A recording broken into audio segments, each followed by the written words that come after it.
Good morning from Rara Lake.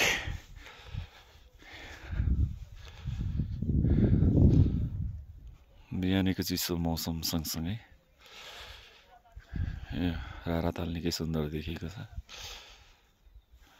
माथि सुन्दर सुन्दर हिमालहरू पनि रहेछ।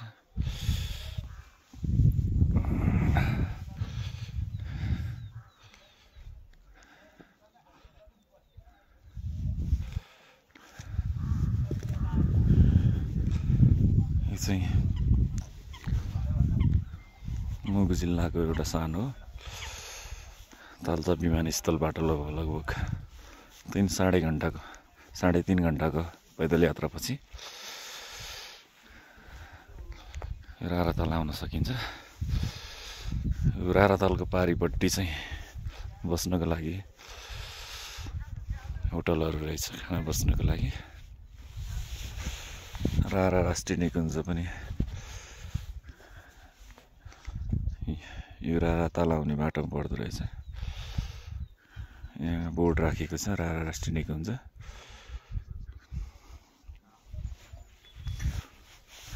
यो चाहिँ नक्सा रहेछ।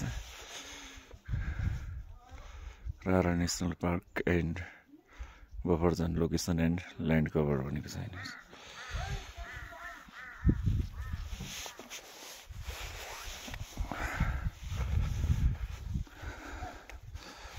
यसको लम्बाइ 5 किलोमिटर, चौडाइ 3 किलोमिटर र गहिराइ चाहिँ 167 मिटर र यसको समग्र किलोमिटर हिसाब गर्ने हो चारैतिर हेर्दाखेरि 16 देखि 18 किलोमिटर छ भन्ने बुझियो।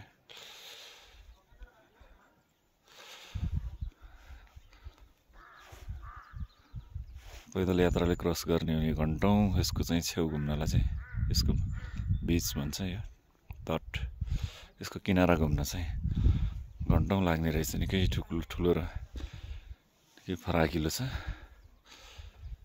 यो हावा चल्दा निकै ठुलो छाल पनि एक किसिमको सामुद्रिक छाल जस्तै यहाँ आउँदो रहेछ।